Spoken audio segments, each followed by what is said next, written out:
Tying our shoes, buttoning a shirt, sipping on a jacket. These tasks come easy for many of us, but not all of us. Our guest not only made putting on a pair of shoes easy breezy, he designed them to look great too. You will love this founder's startup stories, insights, and inspiration.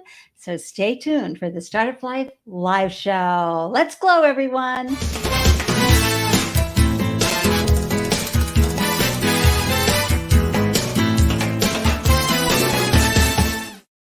Hello and welcome to the Startup Life Live Show. I'm your host, Ande Lyons, 4 times founder and startup champion to founders around the world. And after raising 4 businesses of my own, I got to tell you, I know what you're walking through every single day.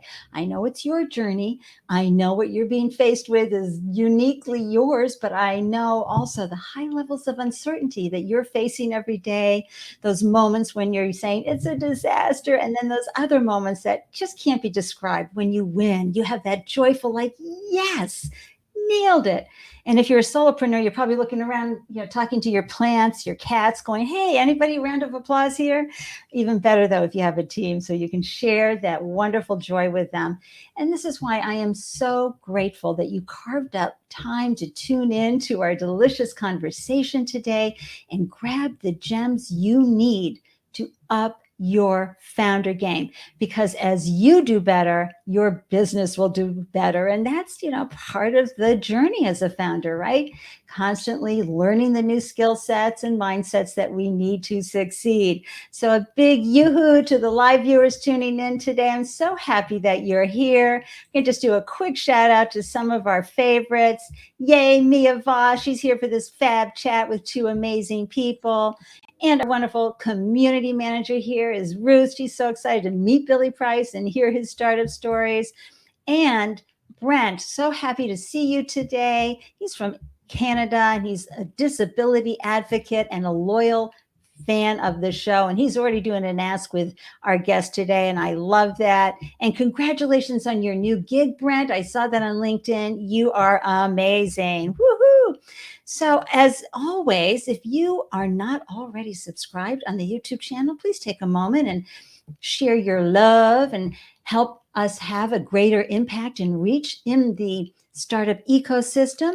And if you want to go deeper on who's coming on the show, please join the Startup Life Live meetup group. That way you're going to hear who the person, the founder is, and see where some of the aligned skill sets for your startup can be.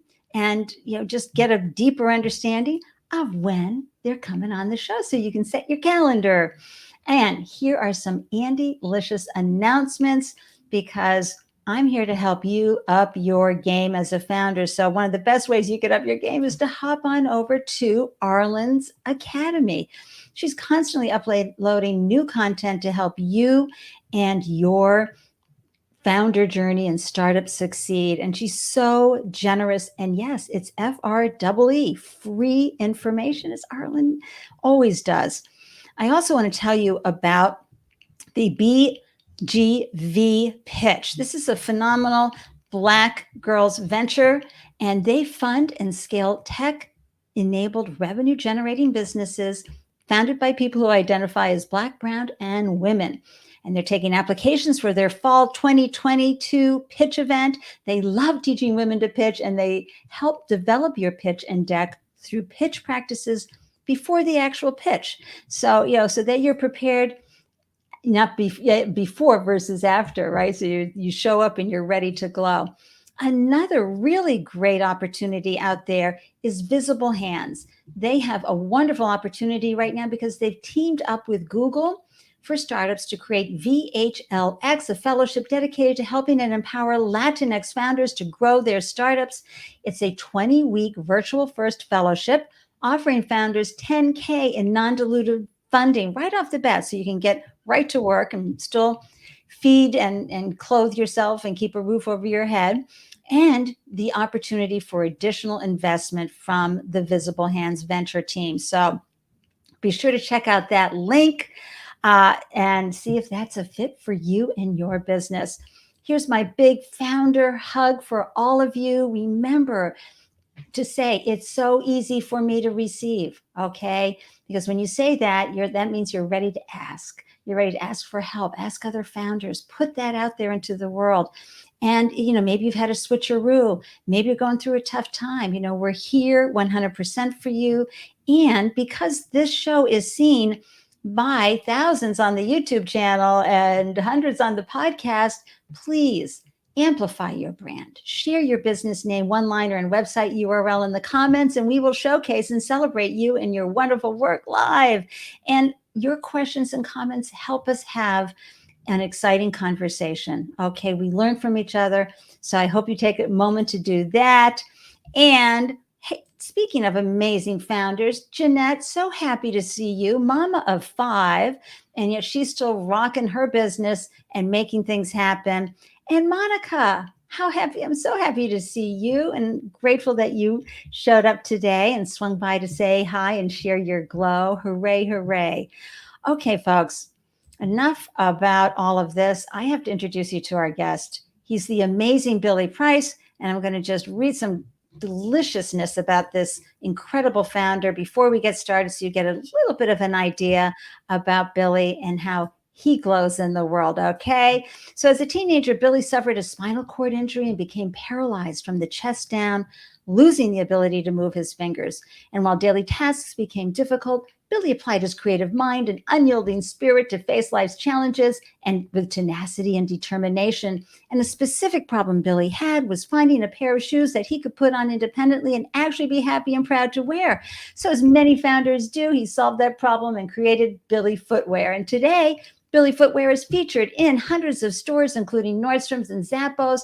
And hello, they're currently doing over 7 figures in revenue with 20 plus full-time employees. Oh my gosh, we got to bring them into the room. Welcome, Billy! Oh, Ande, thank you for that warm introduction. That's incredible. Thank you. Oh, I'm so happy that you're here. And I just love learning about you and your journey, but also you have this incredible live stream show called Open Book, where you chat with folks, right? And I do. Yeah, it's we typically have it on every Wednesday, and everyone's got a story. So it's been brilliant being able to create a platform that those can share their story and get the word out. It is. And I just love your natural way of bringing out the gems of their story and talking about that. But you also have no problem just talking to the camera and telling some of your own stories. So I'm going to be sharing that link, folks, because Billy's got some great insights and advice for other founders based on his own lived experience throughout that. Yay. And just a quick hello again to Monica. Absolutely loving it, turning a problem into a solution. And she says, hi, Billy. So Billy, where are you hailing from today? So we are based out of Seattle, Washington. I'm born and raised in this area and never left. And I'm kind of partial to it. It rains a lot, though. That's for sure. There's a reason it's green. That's okay. Sunny dispositions work as well. And Seattle folks are the best. I have so many founders in that area that I love and adore who are rocking it, and has such a wonderful startup community that supports each other and its growth. So let's talk about how you had your injury, your spinal cord injury that changed your life at the age of 18, I believe, right? That is correct. Yeah. So I was a freshman in college. I was about 2 weeks into school, going here local to the University of Washington. And truth be told, it was kind of a drunken sleepwalk and fell out of a 3-story window. I went to bed and woke up outside. Yeah. And I had no idea really the gravity of what happened there. But later that day, I figured out that, or I was told that I broke my neck and my lower back, and it was a spinal cord injury. And those familiar with spinal cord injuries, there's a lot of different degrees, but for me, it was just instantaneous paralysis from basically the nipple line down. So that was 25 years ago, but I'm still alive. So, but still, when these, horrific at the time, right, moments happen to us, how did you make that adjustment? How did you reframe it? Because you kept going, Billy. You said, I'm going to go ahead and get my BS in mechanical engineering. I'm going to go ahead and pursue my life. Who was in your life that helped you reframe what happened to you and start, because you had a different vision for your future until the accident? How did you get that mindset shift to help you go on and be tenacious and indomitable? Well, thank you for all that. So, I mean, it doesn't happen overnight. That's for No. sure. I mean, it's a grind. So that injury happened on October 9th, 1996. So that's 25 plus years at this point. Mm-hmm. So after that happened, I mean, that moment in time, I was in the hospital for 5.5 months. And while in the hospital, it's a lot of physical therapy, a lot of, occupational therapy, but it was really trying to wrap my arms around this new life, which was like being in a wheelchair. So that, and it was more than that, because I mean, I don't have the hand dexterity. So it's like rewriting my name, figuring out how to feed Yeah. myself, dress myself, brush my teeth, comb my hair. So all these little fundamental tasks that really I took for granted up to that point, I was trying to relearn how to do. Right. And basically, like, there were a lot of people around me, friends, family, even the medical staff. They saw potential in me before I saw it in myself. And just day after day, grinding after grinding. I guess Yeah. I graduated from the hospital, went back to school, and got right back on the horse, and tried to make a go of it. Yeah. And this is, why it's so important that we have representation like this, Billy, not only to, amplify your remarkable work in the world, but your ability to allow giving yourself permission. I'm going to be okay with this. And there are going to be days that are going to really suck. And there's going to be hard times as well, but I'm going to get through it. And I just think, that level of perseverance and having people who see the potential in you before you do. Founders, this is who you want to have around you in life as well, because what you're trying to do is pretty, a few percentage of people of the population launch a business. And so it's important that you have that one person at least who sees your potential before you do and gives you that level of support so that you can stay strong. So you got your degree. Did you go into some kind of career first before you came up with the idea of solving a problem? Because entrepreneurship is a really big deal. And I'm also curious to know if you had any other entrepreneurs in your life that gave you inspiration. Yeah, well, it's funny. Growing up, I did not grow up in an entrepreneurial family. My family was all about do good in school, get good grades, get a stable job after college, and just save, 401k, and then go into retirement, and then you're good to go. That's not necessarily the entrepreneurial way. So I didn't really get introduced to entrepreneurship until, I don't even know, after I graduated, really. I got connected with a longtime friend. His name's Darin Donaldson. And the two of us later became co-founders of BILLY Footwear. But I mean, that journey, that was when Darin and I had the conversation that later led to BILLY Footwear. That was in 2012. So I had already, after I graduated, I actually picked up a job with the Federal Aviation Administration as a mechanical engineer, which has absolutely nothing to do with shoes. But it was kind of that base job that kind of, helped me get my life, I guess, in order and going straight, and get that financial income coming in. And a level of systems, side hustle. Yeah, kind of systems and procedures for daily living. So then you could expand on what you wanted to do. And I really feel your frustration that you had regarding, hey, I've got these feet, they need to be covered, but I don't want to have ugly. I want to have hip. I want to have happening. I want to have ease of use and independence to put these on. But I know many disabled folks have had that thought and never did anything. So I'd like to know why you felt compelled and uniquely qualified to go ahead and get started on that. Yeah, well, I mean, through my rehab and like through, just going through life, I figured out how to do a lot of things. But the one thing that I never sorted out was shoes. And it's kind of a two-pronged deal. One was not having the dexterity to do laces, or really the flexibility of my foot to just shove my foot into a shoe.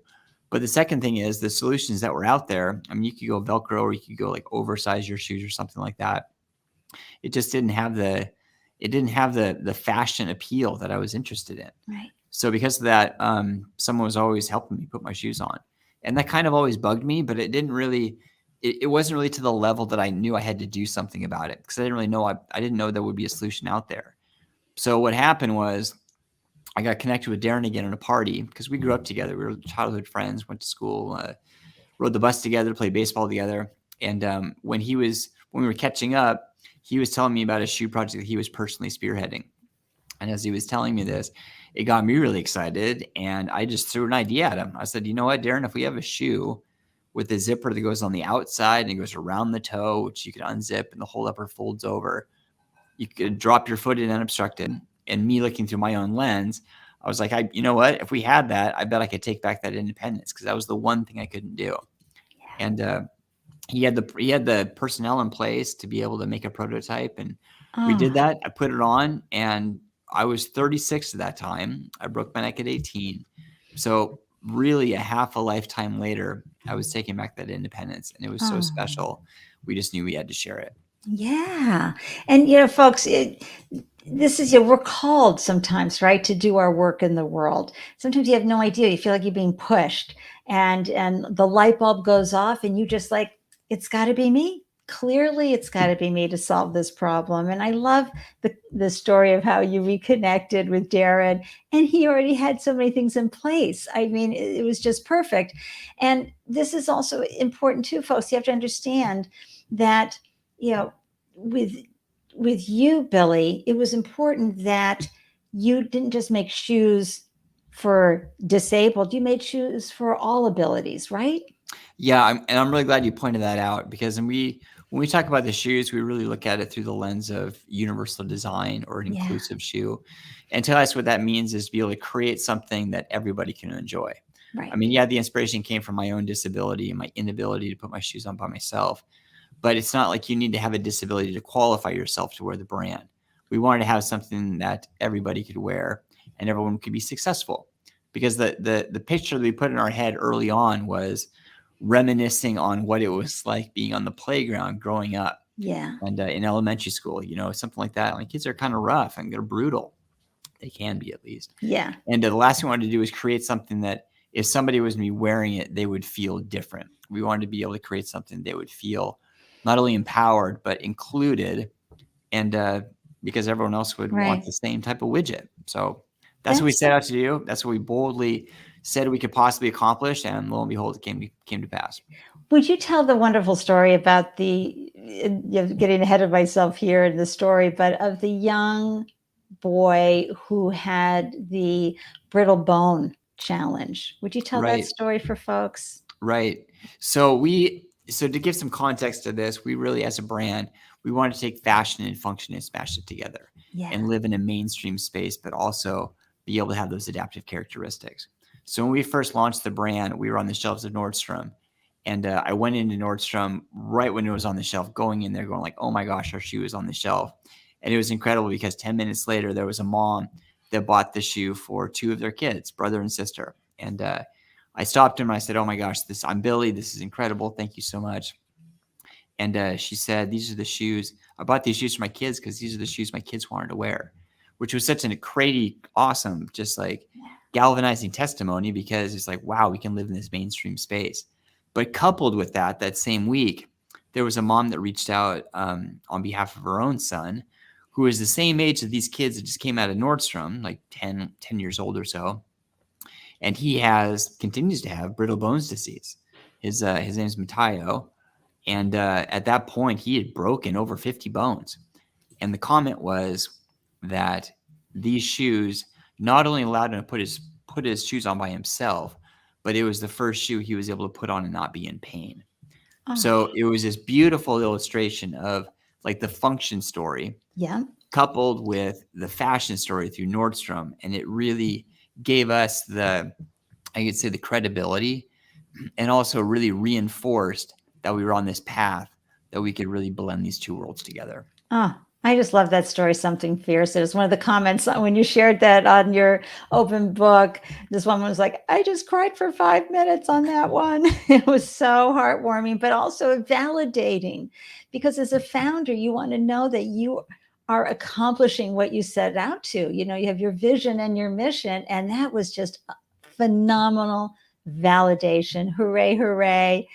Yes, Mia Voss. I love hearing Billy's story. And I got to tell you, folks, you know how much I love Mia Voss, and you know how much I love her podcast, Shit We Don't Talk About with Mia Voss. Hop on Spotify or wherever you tune into podcasts, scan that QR code or go to Shit We Don't Talk About podcast and find it, because Mia talks about those things that you want to know. And it's an amazing, she's an outstanding host.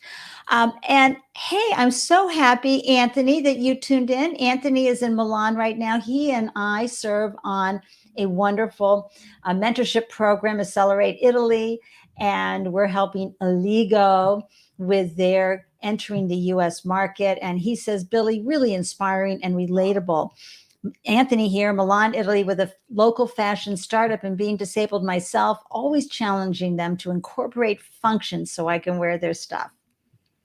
And as as Anthony shared earlier today, it was, for him, he can't button, so it's great. Right. And yay, I'm glad you're here too, Anthony. Billy is amazing. And Richard O is just saying function and fashion. Yes, yes, yes. And you ran up against some issues when you brought that idea to the fashion industry, right, Billy? We did. Yeah. It wasn't like we just had this idea and then made a prototype and then we went to market with it. It was a bumpy ride, and it still kind of continues to be a bumpy ride because as you grow, there's always going to be growing pains. Right. But initially, our first real trial, I would say, right out of the gates, was we launched a Kickstarter campaign, and the Kickstarter campaign was great. Got a lot of people excited about it. It was really our first marketing effort to get the brand out there. And did you meet your raise? We did. Yeah, we met it and exceeded it. So it was awesome. I can't remember what our raise was. I want to say it was like 25,000 maybe. And I think we accomplished over 30. Yeah. But while that was happening, because of the lead time to make shoes, the shoes are already being developed. So it was one of those, like on the marketing side, it was more so like, we'll have the Kickstarter campaign and then we'll be able to go to the factory to make these shoes. But given the lead time, we had to run the two simultaneous. That's right. So that took a kind of a leap of faith because you're really running on your own money to stretch it out there. I was going to ask you, how did you fund that before the campaign? Dug into my own pocketbook. Yeah. I mean, that's the whole thing about the side hustle, right? Working the day job to be able to fund your side hustle. That's right. And so you had to come up with what everybody has to do, which is that minimum viable product. Now, were you getting this done through 3D printing? Were you getting it done here locally? Were you having to go the China route? What did that look like in creating something that people could touch and hold? Yeah. So we were working with an agent. I guess kind of like a marketing agent or like an advertising agent. You work with somebody and they've got connections to a bunch of other entities. We were working with an agent here in the States, and they were our conduit to a factory over in China. So we manufactured 4,200 pairs of shoes, and they shipped across the Pacific Ocean. We received them. And as we started going through them, it wasn't good. We started going through them and then you're looking at them and it turns out that 80% of them were bad. So it's crazy. 4,200 pairs of shoes. That seems like a lot of shoes because it is a lot of shoes, but compared to like what we're doing now, it's just a real small drop in the pan. But at that time, like breaking through, like that was our first real push, our first real stretch. For it to come back as bad as it was, like one, it was a matter of like trying to figure out what we could salvage to be able to satisfy the Kickstarter campaign. Right. But two, to be able to continue this brand, continue this idea. And it was a financial gut blow. It was so demoralizing going like, oh my gosh, you've got this great idea, but it can't be executed. And what could have really shut us down and just like killed the business ended up really being more of an opportunity because it forced us to go out and find someone that really knew what they were doing. And we were able to lock arms with just an amazing partner local to the Seattle area. And it's been game on. So Billy, the damaged shoes and founders, especially those of you with inventory, and are feeling Billy's pain, right? And BILLY Footwear's pain. You've been there before, whether you have jewelry or food, right? You get something and all of a sudden part of the product is rancid. I mean, it is so demoralizing. It's almost, you don't want to get up out of the covers in the morning, right? But then, go ahead. Oh, well, I was going to say, you're absolutely right. You're just like, you're at this crossroads going like, what the heck are we going to do? Because it's just like, where can you pick up the pieces and move forward? And I guess part of that too is like kind of falling back on my own story. Like, I definitely had said that type of language to myself before. And it was after I broke my neck. Yeah. It's like, here we are, it's just like knocked down. Like, well, what are you going to do? Are you going to just turn your back to the world? Are you going to try to lean in and make each day count? So that's kind of the route that we took. And I don't know. The crazy thing about it, had it not been for that failure, we never would have gotten connected with this incredible partner, which is called Topline. And they were owned by Steve Madden. And they really took on our project. They could have said no, but instead they said yes. And they helped us get those initial shoes out there that were of quality, which got us into Nordstrom and got us on the shelves of Zappos. And then that real exponential growth really started to pick up. See, this is key. And this is why I'm just having the biggest Andelicious moment. Okay. And the reason I'm having this, folks, is because most founders are problem solvers. And so when you get slapped in the face, stomped to the ground with something like this, it's easy to go, why bother, right? I got better things to do with my time. But once you recover from the shock and you start pulling on the thread, you're like, wait a minute, I do need a better provider. I need to up my game here. We weren't with the right people to have had let something like this happen. No. They're not operating at our level. Remember, don't settle as a founder. Okay. Keep going and striving to find the better fit, whether it's an investor or a supplier. And I love this part of your story, Billy, that you went and found, and like, how did you pull on that thread? Share that. Cause I mean, it's just, oh yeah, we found somebody and they were part of Steve Madden. Mm-hmm. No, you had to pull on a thread. What was that thread? Yeah. It's not, you don't just call up 1-800-STEVE Madden or 1-800-TOPLINE or 1-800-Nordstrom. It's all relationship based, really. So at that point, it was just Darin and myself, so the two co-founders. But the next person that joined our team, his name is Patrick Foster. He's been in the shoe industry for many, many years. Was on the floor fitting shoes in Nordstrom, and he'd been a sales rep for shoes for quite some time with some very huge brands. And so we already had kind of a network in place. So we got connected to Patrick through Darin, through some other projects that he was working on, and just kind of told him the story, told him the vision, and he was able to, facilitate meetings for us to be able to get in the room and tell and share the brand, tell the story, tell the big vision, and talk about the train wreck that just occurred, but also, really illustrate the potential and to illustrate the, just the ability, the experience that I had putting my shoes on again for the first time. Right. And there's just a lot of potential here that a lot of people can get excited about. That's right. And here's the learning opportunity from that story, folks, is that Billy and Darin were able to share their story in a way that compelled Patrick to say, okay, I'll help. Because Patrick, again, could be doing so many other things with his time. And, who knows if he'd ever get paid for helping, right? So he's got to get involved in that way. So that's part of your job as a founder, is to create not only such a compelling story, to acquire talent that could be getting paid better and better use of their time, perhaps, but also to give them that vision and mission that they can then take out into the world. That is so important as a leader, to bring folks on and acquire talent. So Billy, thank you for that story as well. I mean, it's such a gem of a journey that you've been on. But in the meantime, now you're working at, getting the shoes nailed down. That whole manufacturing and inventory piece, folks, is incredibly difficult and challenging, but also can be very exciting and meaty enough for someone like Billy and Darin to sink their teeth into.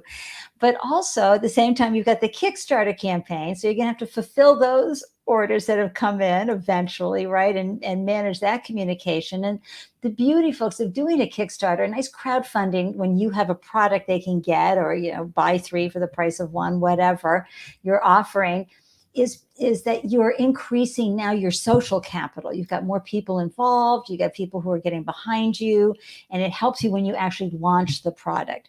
But you still have to do marketing.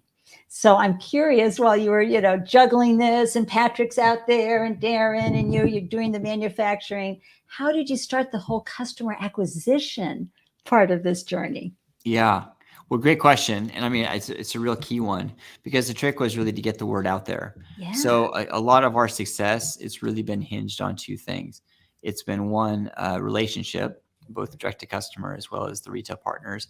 But secondly, word of mouth. And a lot of way to facilitate that word of mouth happened through the channels of social media. So from day one, we've been very active, really organic type growth, organic type posts through both Facebook and Instagram.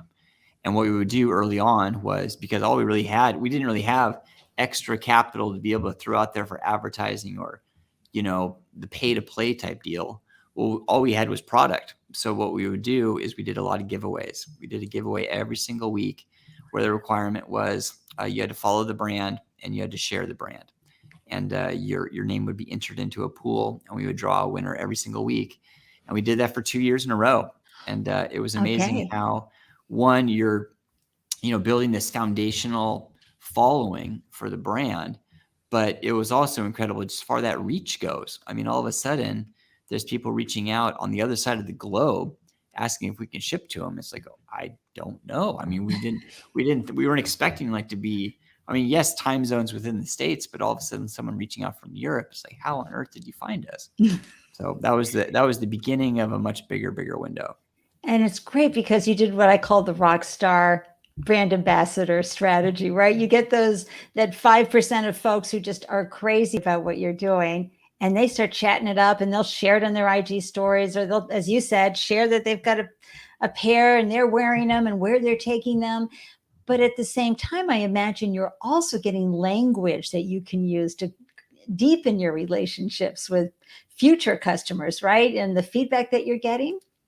Oh, most definitely. I mean, and not only the feedback for what they're saying and the sharing their own story that we can then share with others, but they're also giving good design feedback. So, for example, one of the initial questions we got from a customer was a mom. She said, "Hey, did these work with AFOs?"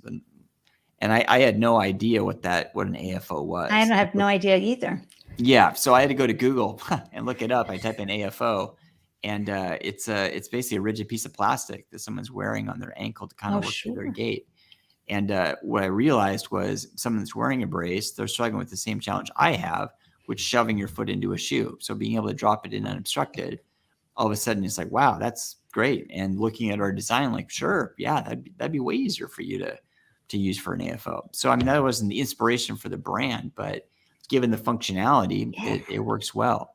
And then through that same lens, they're saying all right, well, since my son wears a brace, it'd be awesome if your inserts inside the shoe were removable, or to have laces so you can kind of adjust the fit, because everyone's brace is a little bit different. So is that type of feedback, and us being able to, as an emerging brand, listen to the customer, and being small, being able to pick up those adjustments quickly with the factory, it really set us up well for success. And I want to remind you founders out there who are caught up in some belief system that says it has to happen absolutely positively overnight. What? 2 years, okay, of consistently marketing with this specific strategy, okay? Take the time to build your business. Don't feel badly that you aren't like somebody who built and sold within a few years. You are on your own journey, and most businesses take time, right, Billy? Oh my gosh, I couldn't agree more. Just looking at it through the lens of Instagram, it took us so long to get 500 followers. To go from 0 to 500, man, that's a journey. But then it gets easier and easier as you go. Then 500, 1,000, 1,000, 10,000, and now over 20,000. But man, to get that ball rolling, oh boy, that was a lot of work. So what criteria did you and Darin set so that you could stop the side hustle and come on full time? And when did that happen? So we stepped away from our day jobs at the end of 2018. And so Darin and I started the business. It was in its infancy in 2012. That's when the business actually started. We rebranded, or we became BILLY Footwear in 2015. We get the shelves of Nordstrom and Zappos in August of 2017. And then we were able to step away from our day jobs in 2018. And the mechanism that allowed us to step away was this side hustle became so big that we just didn't have the bandwidth to do both. Yeah. And at that time, our team, it wasn't just the Darin and me and Patrick show. There were other members helping out. And it was the collective group that said, now is the time that the business can finally, support you guys financially to be able to put food on the table. And then in addition, just recognizing that we needed to put every ounce of our energy around the clock to continue to grow this thing. So that was the mechanism. And folks, I want to remind you all, if you follow Adam Grant, you know he's a statistician, he's a data science guy, and he will tell you in his book Originals, which is on my bookshelf back here, that side hustles have a 32%, I believe, greater chance of success than if you burn the bridges and just go straight full-time into your gig. So I just want to share that. Side hustling is respectable and important. Now, you talk about the Nordstrom order. You know, we consider Nordstrom a big box store. I mean, it's not like Costco or something, but it's a big retail outlet. And when they put an order in, they expect you to meet that order and that you have things in place to give them the confidence that you'll be able to handle repeat orders. Talk about that journey, please. Wow, there's so many elements to that. So you're absolutely right. I mean, these bigger stores, you know, they can move a lot of product for sure. And a lot of these stores, the way they submit their orders is different than other stores. So if you have a small, like mom and pop store, I mean, they could just be coming directly to the brand and we can just fulfill it out of our own warehouse. But these larger, well-developed brands like Zappos, QVC, Nordstrom, like Shields, like Target, like these big guys, the way they place their orders is through a totally different channel, like electrical, or it's called EDI. I can't remember exactly what that stands for, but it's a different like way to submit orders. So for us to be able to fulfill that, we need to have a contract warehouse that specializes specifically in that space. So that was something we picked up earlier on in the game, simply because they're the ones that would be receiving these containers of shoes. I mean, a lot of that at that time, we were working out of either my parents' basement or Darin's kitchen. And we just wouldn't have, like literally wouldn't have like the space within that, within underneath that roof to even start to fulfill these orders. So we needed to have a third-party logistics center. Yeah, fulfilling warehouse, distribution center. Yeah. And this is why, folks, when you have a product, I mean, you app founders, God bless you, life is easy compared to having to follow the whole process of order to fulfillment, to the center, to the sale, everything. Where are the shoes being made today? So our shoes are still made over in China. Yep. We work with local reps here in the Seattle area, actually, and there are conduit over to overseas. Great. So you have people who already have the relationships and know how to manage that landscape, which is great. And how did the pandemic, hinder any of your fulfillment requirements? Yeah. So great question there.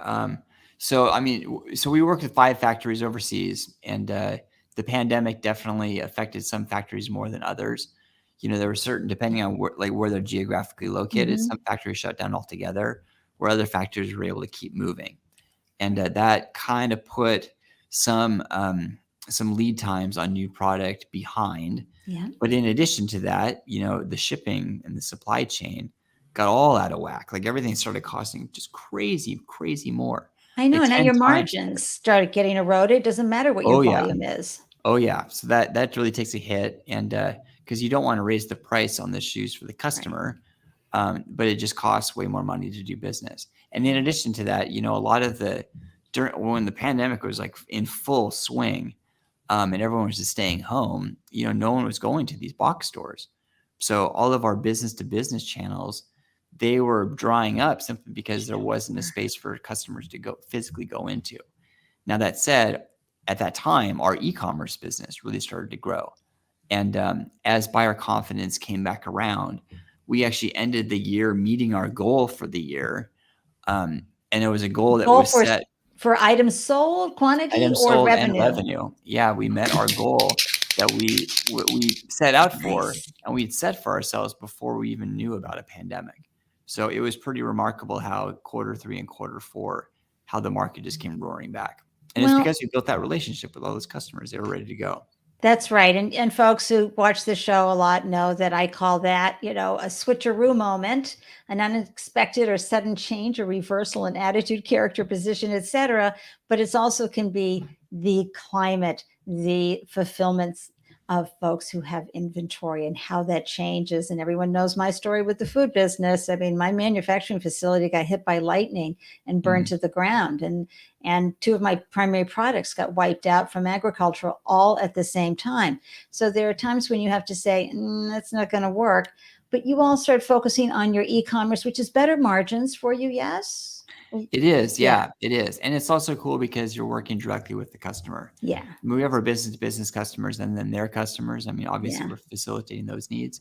Sure. But when you're actually at the mothership and someone comes directly to billyfootwear.com, we give the opportunity to work with them directly and actually have that conversation, which is always special. Yeah. And now I'm just going to do a little silver lining moment, Billy, because you had to work through that and all the challenges of the 2 years of the pandemic. Now that we're getting hit with recession challenges, and you're again trying to manage inventory, trying to manage sourcing and the supplies and everything. What does the next 12 months look like for you? Well, we had just moved into a new warehouse. And I still find it so surreal because, as I mentioned, we started in my parents' basement and then moved to Darin's kitchen. So our new warehouse right now, it's a 25,000 square foot space. So we can accept containers direct. Yes. We're in much more control over all of our inventory going out to these big retail partners as well as our customer. The dust is still settling. I mean, as you can see, my office is totally blank. But you're in a warehouse, Billy. We're Come in on. a warehouse now. Doesn't that just like feel like you're really deep into the whole process of your business? I spin around like Julie Andrews, right? Like, oh, the hills are alive with inventory. It's pretty wild out there. I mean, you go like all of a sudden, 30-foot ceilings and the containers or the shelves are going to the top, and we have a forklift and moving stuff around. And I use the word surreal a lot because it truly is. Because there's sounds that happen, right? There are all this hustle and bustle and moving around you, and you're like, wow. Did I have this on my vision board? I'm not sure. Well, I get that question too. It's like, did you ever envision this? And it's like, we didn't know. I mean, I guess we had an inkling that it could be much bigger, but we just kind of took it one day at a time and just kind of accepted for whatever it became. And it's just been so incredible. good. And my heart gets warmed every single day. Oh, that is so wonderful. Now, there's moving forward, as I said, you're managing this inventory during the recession. How are you doing with the sourcing? And I'm just bringing this up specifically because I know there are founders out there that are challenged right now specifically. And I know you've built up some good relationships over the years, so sourcing for you might be a little easier. Over the next 12 months. So how are you going to, manage the communication to the customers if you have to raise the price, things like that? Right. So those are all great questions. They're all very real and relevant for right now. Given the sourcing, we actually needed to be more bold and order more product earlier just because everything is taking longer. So that took a really big leap of faith, and that product is actually coming in like real time right now. And then in a couple of weeks as well for more like the fall. Quarter 3 and 4. Now, when it comes to the retail partners, we're actually, there's so many partners out there that we've been having conversations with like through the years, but right now we're finally able to launch with them. So DSW is one, Kohl's is another. So those are big conversations we've been having for quite some time, and the timing is now finally right. So it's every single day it just feels like we're stepping into a much, much bigger space. You are a bona fide fashion wear brand, and functional wear brand. This is, you have reached 7 figures. You've got 20 plus employees. Can we just give Billy a round of applause, everybody? This and Darin and the whole team. This is the true start off with an idea, get slapped with reality on the disaster inventory fulfillment, figuring out a better way to go. I mean, there's so many parts and pieces to this story that are so divine. And your lived experience from having your spinal cord injury brilliantly prepared you for this because, you can look at these problems and go, okay, I've got me some strong, tenacious muscles here. I got this really strong, persistence muscle. But between your ears, you have a mind that is focused on the possibilities, right? Yeah. Well, I mean, it's a team effort for sure. I mean, it's and not only a team effort from those that are under this roof right here, which is now a staff of 22, but just so many people that we work with outside of these walls. I mean, right down to the factories, right down to those agents, right down to the buyers at these retail partner stores, and then all these nonprofits that we collaborate with. I mean, just everyone is really trying to make the world a better place. And what are some of the nonprofits you're partnering with? So there's a lot of brands out there like the rare community. I mean, there's so many nonprofits out there that I can't even name them all. Wow. But essentially, like the old adage, like I'm not going to say it right. The mother is the mother of invention. Yeah. I'm messing it up. Oh, I know. I'm trying now. It's necessity. Necessity is the mother of invention. There it is. Yes. So there's lots of situations where there's organizations out there that they've had success with our shoes. And then they reach out and they tell these stories about these amazing, overcoming moments, and they're facilitated by our footwear. And these organizations are put together because it was either a mom or like a collective of a bunch of parents and families where their child has some sort of disability or some sort of gene, disorder or something, and they create a nonprofit around their own story to be able to help facilitate a need for whoever. Right. So, there's just lots of different examples and lots of different success stories. And those partnerships are so important. But and I also love how you call it all partnerships, especially with those who are providing the product.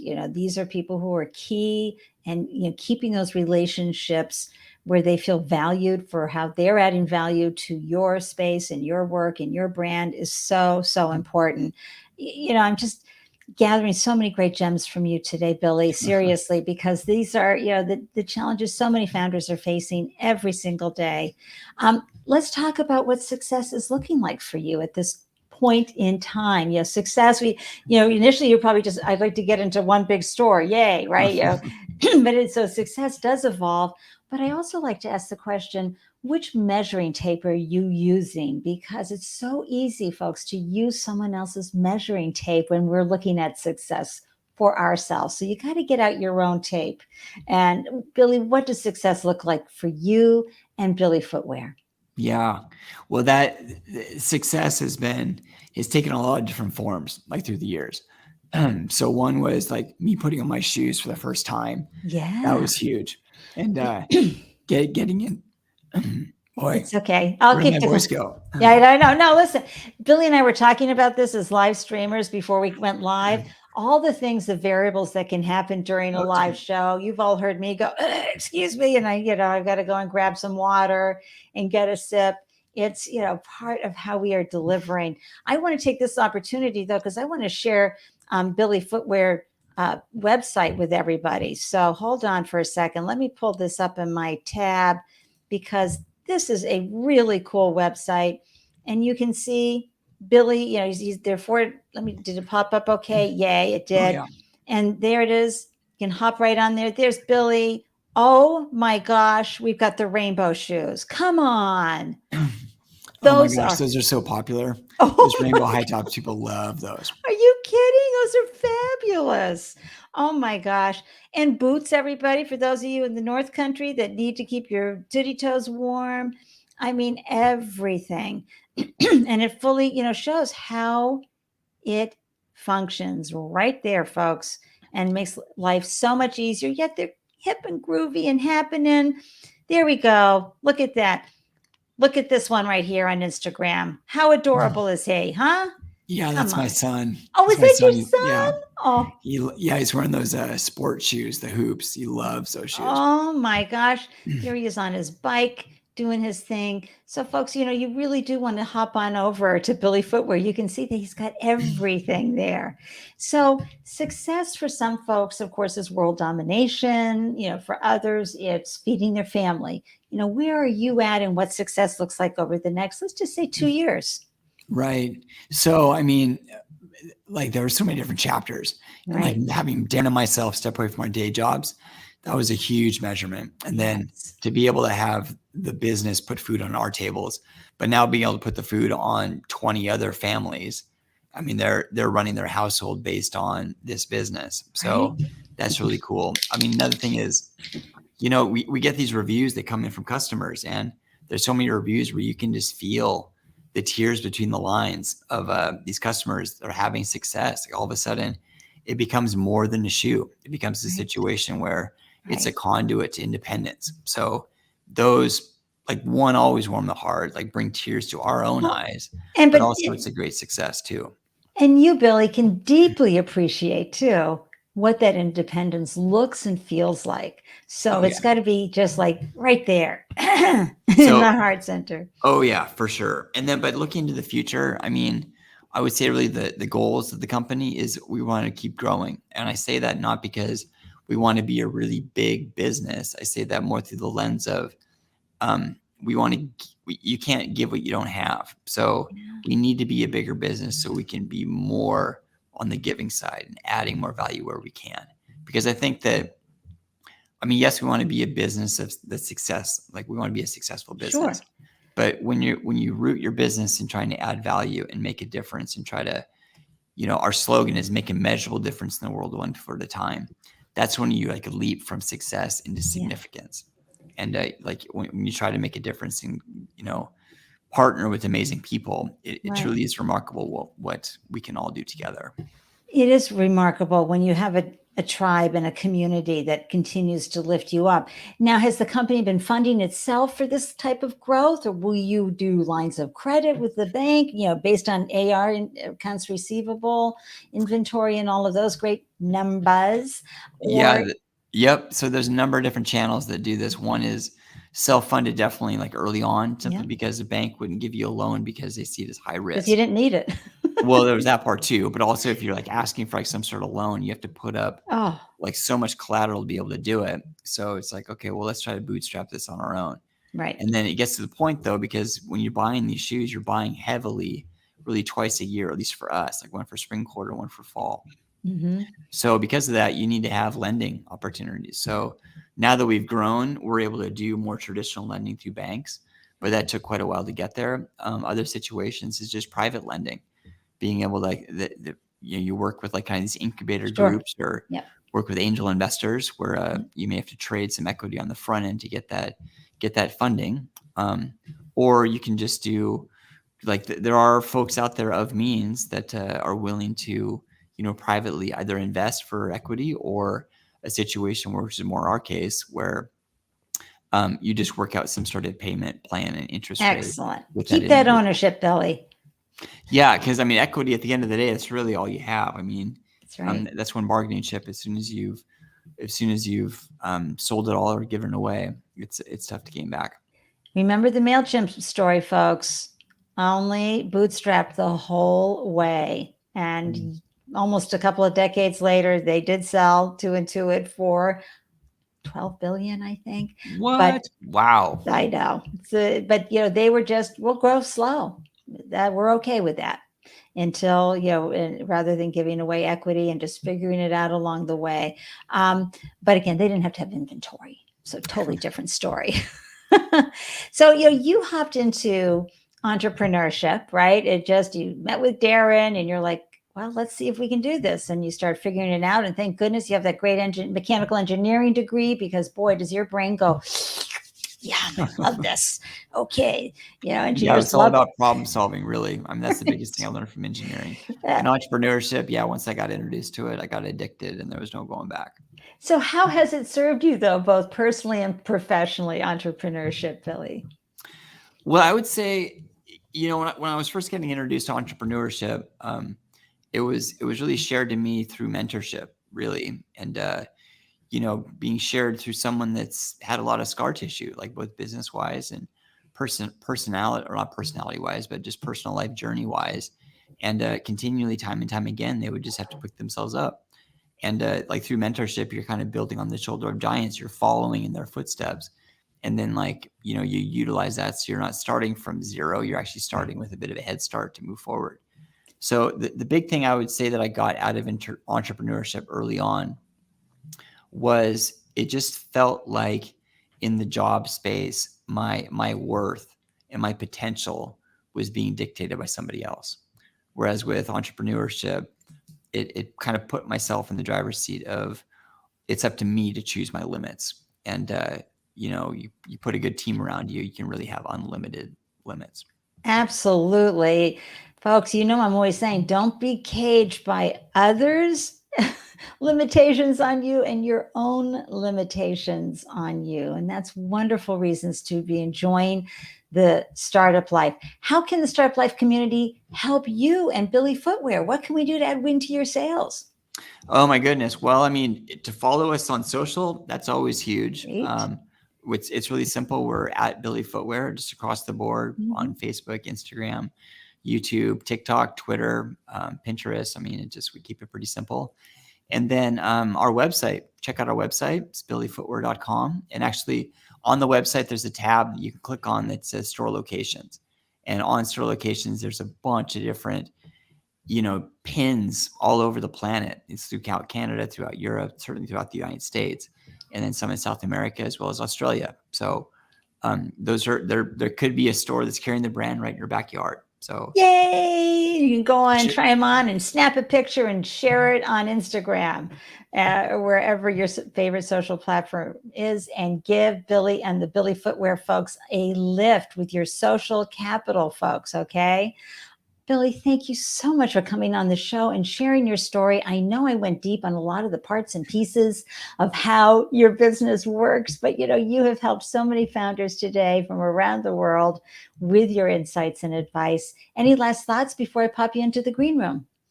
Well, first off, I mean, just thank you so much for this opportunity. I mean, it's always a privilege and honor to be able to share our story. And I like to share it not because I want to put myself on some sort of pedestal, but I think there are facets within the story that can really try to perhaps motivate and also just shed some light that it's a tough journey, but it's a rewarding one. But at the end of the day, it takes a choice to make that change, and it takes action. And whatever you do, if you're going to fail, you're going to fail. I can't even count how many times we failed, but every time we failed forward. We learned from our mistake and paid to the next go. And one day at a time. Yep, you got to the next level and you're moving it forward. It's going to be so much fun. I'm going to have you back for a where are they now? As you take over the world with this wonderful product, because it is so mission-based as well as functionally and fashionably based business. And the more reach, as you talked about earlier, that you get, the more impact that you're going to be able to have with your wonderful footwear business. Thank you, Billy, so much for joining me. I'm going to pop you in the green room and wrap up the show with everybody. Oh my gosh, folks, be sure to hop on to Open Book live stream with Billy. You will, these are conversations that are so amazing and will open your eyes and hearts and mind to what's possible out there in the world. And he's a phenomenal host. And I just want to say hi. Yep. Monica says, I'm going to grab me a pair to try out. Yes, you are. And she also says, thank you so much, Billy, for being here today and sharing your story. And, Brent is probably going to reach out to you. He's got a great Twitter Spaces show, and he's a disability advocate in Canada and around the world. So look out. And then Richard, thank you so much for tuning in. Oh my gosh, it was a phenomenal conversation. Let me share with you who's going to be on next, because we've got a great conversation coming up with the amazing Kristen Lambert. Now, this is, of course, it's June 17th at 12 p.m. EST. And again, it's Fab Female Founder Friday. And Kristen is the creative visionary behind the knitwear brand Third Piece. And it started as a passion project for Kristen after being drawn to the uniqueness of a hand knit scarf, with which she immediately responded, I need that. But I got to tell you, it started off as a side hustle and then transitioned into something where the buyers from Henry Bendel and Bergdorf Goodman came along. But here's a little gem of secret for you about Kristen. Never knit one stitch, not one purl, nothing, until after she launched the business. So you're going to love her story. And especially you parents, She has a newborn, and I'm talking newbie newborn, and a toddler at home. So we're going to be going deep into being parentpreneurs. And how do you know whenever I post a new show, you join me over here in the Startup Life Live meetup group, so you know who's coming up next, and you can set your calendar to join us live, which you saw we had a great conversations today, or via replay. All right, folks, I'm so grateful you tuned in. I'm cheering you on everywhere you glow and wishing you a delicious day. And until next time, stay strong. And remember, as we say here in Boston, you're wicked smart. You got this, right? Wishing you a delicious day to everybody. Thank you for tuning in.